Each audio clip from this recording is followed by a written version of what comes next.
We're back with Dr. A.W.R. Hawkins, Second Amendment columnist for Breitbart. So you wrote about Wayne LaPierre's remarks directed at the media. Tell us about that.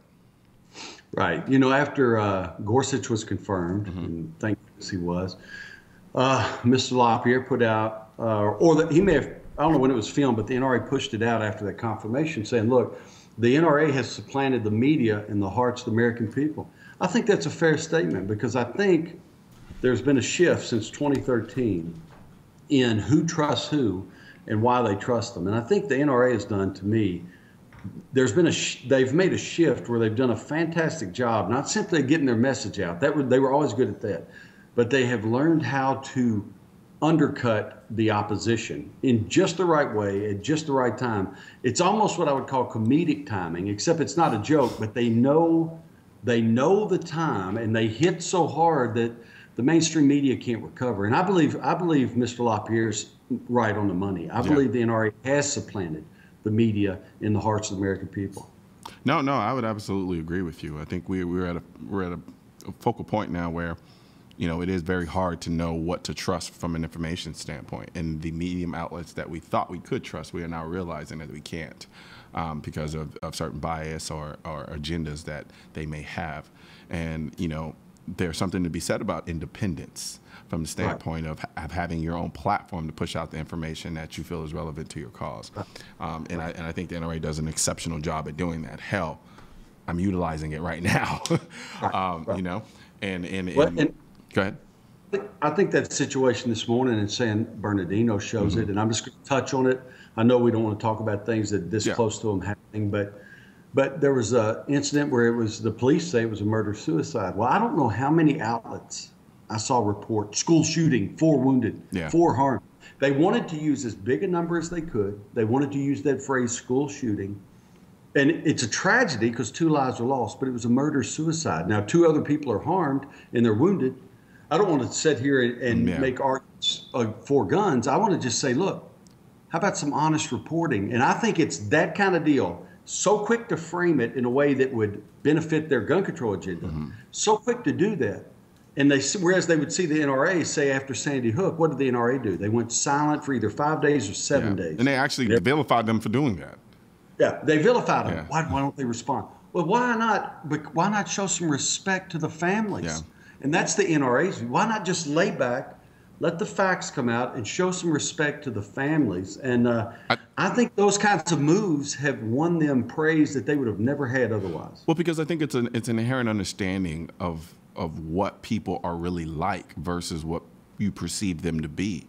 I think when we look at situations that just happened recently, I think there's this jump to conclusion that we gun owners and people that own firearms or firearms activists or that we're somehow less affected by the deaths of people when stuff like this happens. Like somehow we instantly look at the situation and just shrug our shoulders and keep it moving. When in reality, you know, they then try to take our silence for apathy. Right. You know, when in reality, our silence is out of respect to the lives that were lost in these situations. And then ironically enough, then turn around, if we were to open our mouths very quickly, if we were to jump on it immediately and politicize it like they love to do, they love waving that red bloody flag, I call it the bloody t-shirt effect. They love doing that. And they can do it. And when somebody does kind of step out there and not even make a political statement about it, but just mentions it with respect to the reality for what it is, all of a sudden it's a, how dare you politicize the death of these people? Well, no, we're not politicizing the deaths of these people. We're tired of seeing it happen. So here's what we think could help stop it, which I think is a normal reaction for anybody who's seen someone's life being taken on camera. Or even if it's not, even if you don't see it on camera, just the sheer fact that it happened. So we look at it as like, what can we do to make this stop? Because right now what we have isn't working. And doing the same thing even more so isn't going to work either. Because we actually care about lives. And that's why we own firearms. That's why we want to protect the people we love. We want to protect ourselves. It's because of our appreciation for life that we have guns in the first place. But somehow they've managed to twist the conversation and make it seem like the only reason we want firearms is because we don't appreciate life. And I think that's disgusting. And you're 100% spot on. I think that's why they did win favor with LaPierre's approach and the approach overall of the organization, to give that silence for whatever it was, 5 or 7 days. And then, as you say, to come out with very clear statements like, you know what, here's how we can prevent this. We can have this type of training for teachers. We can allow teachers to do this. We can face the fact that a good guy with a gun is the only thing that'll stop a bad guy with a gun. See, these were not attack-specific statements. They don't just apply to that. It was part of an overview, to your point, when how can we keep this from happening everywhere, not just here, everywhere. And it was set forth in that spirit. And then when the media tried to malign it, I think it made the media look bad. They even mocked it. Yeah, they even mocked it. That's what LaPierre's picked up on. That is amazing to me. Like, I'll never forget that. I remember sitting there watching TV, like, my jaw dropped. I'm like, you're literally mocking the idea that the only way you stop somebody who's actively shooting in a situation is to have somebody who doesn't have the same intentions as the person who's actively shooting stop them.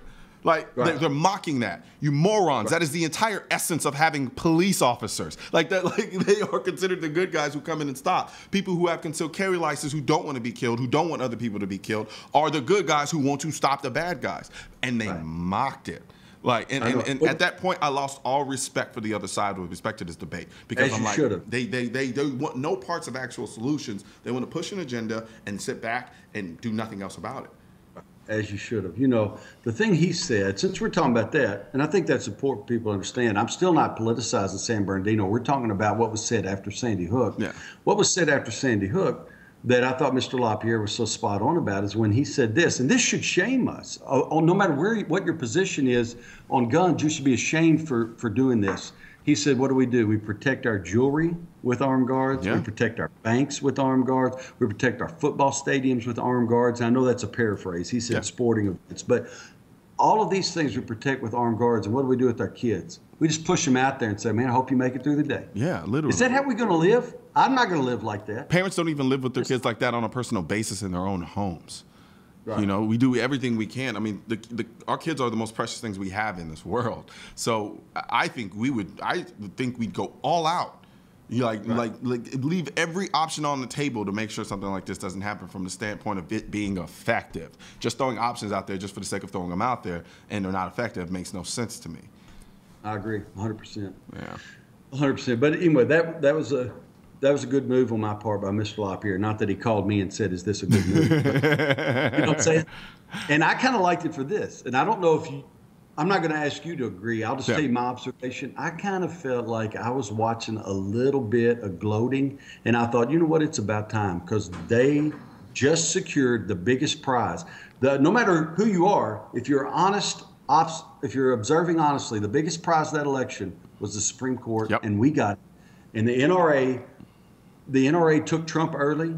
They said he's our man early. They stood by him amid all the ridicule. And what did they get? They got exactly what they wanted. So I would gloat a little bit. I'm not mad at it. I mean, I used that as a basis for explaining why Hillary Clinton couldn't become president if you were a gun owner and you actually advocated for the Second Amendment. Because there were a lot of people like, well, you know, she's meaningless. She's not going to do anything. And I'm like, you don't understand the importance of picking somebody on the Supreme Court. You don't understand how the Supreme Court, in many ways, has basically been filled, at least halfway in part, by activists who have a specific goal to undo essentially what has happened under the Second Amendment. So being able to get someone like Gorsuch in there is an incredible victory from the standpoint of Second Amendment advocacy. And I'm right there. I would agree with you wholeheartedly. Oh, yeah, I do too. I mean, I think you're exactly right. Yep, absolutely. Well, we got about a minute left, so I will talk about really quickly. We've had some headway against gun-free zones. What's going on there? Well, against gun-free zones, your best chance right now is in Iowa. In Iowa, they have a piece of legislation that I've not heard of anything just like this ever before. But it not only does it put in place a stand your ground law, but if it is signed by the governor, it means that municipalities that have gun-free zones, that the citizens of those municipalities can sue them. That's the way you do this, because if you're a lawmaker who doesn't have to feel the sting of my death in your gun-free zone, you'll never quit making them. But if I can get to your wallet for what you did to me or my wife or my mother with that zone, you know. And the funny thing is, businesses and I know we're talking about, government agents, but businesses make this decision based on that standard all the time. They look at it from a liability standpoint. Some businesses inherently aren't even actually anti-gun, but from a liability standpoint, they're saying, you know what, we're going to keep guns out of here because we don't want any issues from a liability perspective. Right. You flip that perspective, and things start changing drastically from the standpoint of, okay, you've allowed me to be here unprotected. You haven't taken the necessary steps to substantiate my safety and putting things in place that would allow me to be protected in the event something like this would happen, and thus you are now responsible. If you're going to tell me I can't bring in the tool that I use to protect myself, you need to put something in place that's going to protect me, and no putting a sign on the door that says you can't bring your gun in here does not count. Right. You're 100% right. I agree with you. I think it's a great move, and I hope it works. For the record, I didn't have any cookies. I'm eating goldfish. This is for Representative Stewart. I'm going to try to sell a gun. If you come back, I'll let you have some goldfish. Well, tell you what, man. Next time you come on the show, I might have some cookies for you. How about that? I got a mouthful. I'm sorry. No, man, you're good, man. You definitely have a good one, man. I look forward to having you back on the show. All right, man. Great to be with you. Yes, sir. Thank you, AWR. We're going to take a quick break, and when we come back, we're going to catch up with Mansour, and Black Guns Matter.